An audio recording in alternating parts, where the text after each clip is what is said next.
আপনাকে যে মানুষটিই অপছন্দ করুক আর অসম্মান করুক, আগে আপনাকে ভাবতে হবে আপনার কি আছে? আপনার মান আছে, যশ আছে, অর্থ আছে, সম্পত্তি আছে, কি আছে?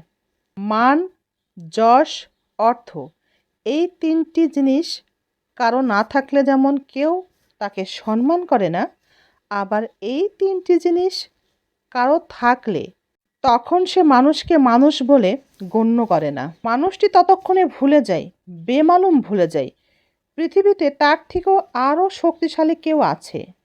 কিছু একটা আছে শক্তিশালী। সেটা হচ্ছে সময়। সময় কখনো মানুষের হুকুমে চলে না। সময় চলে সৃষ্টিকর্তার হুকুমে। নিশ্চয় এখন বুঝতে পারি আমরা সময় কত শক্তিশালী।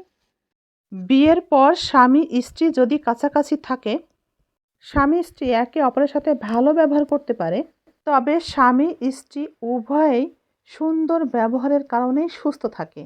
যে পরিবারের স্বামী স্ত্রীর মধ্যে সুন্দর সম্পর্ক বজায় থাকে, মধুর সম্পর্ক যাকে বলে, স্বামী স্ত্রীর মধ্যে খুব ভালো সম্পর্ক থাকে, ভালোবাসা দৃঢ় থাকে, সেই পরিবারের সন্তান, সেই স্বামী স্ত্রীর সন্তানরা খুবই সুন্দর পরিবেশে বেড়ে ওঠে এবং খুব ভালো মন মানসিকতায় গড়ে ওঠে।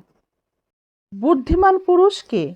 বুদ্ধিমান পুরুষ তো সেই পুরুষ যে নিজের কল্যাণের জন্য, নিজের মুক্তির জন্য, নিজের আয় উপার্জন বৃদ্ধির জন্য, নিজের কল্যাণের কথা ভেবে, নিজের আয়ু বৃদ্ধির জন্য, নিজের সন্তানের মঙ্গলের জন্য, নিজের সন্তানের ভবিষ্যৎ যেন নষ্ট না হয় সেই কথা চিন্তা করে নিজের পরিবারকে খুব বেশি বেশি সময় দেয়, নিজের সংসারে খুব বেশি বেশি সময় দেয়, স্ত্রীকে ভালোবাসে, স্ত্রীকে সময় দেয়, সেই তো বুদ্ধিমান পুরুষ।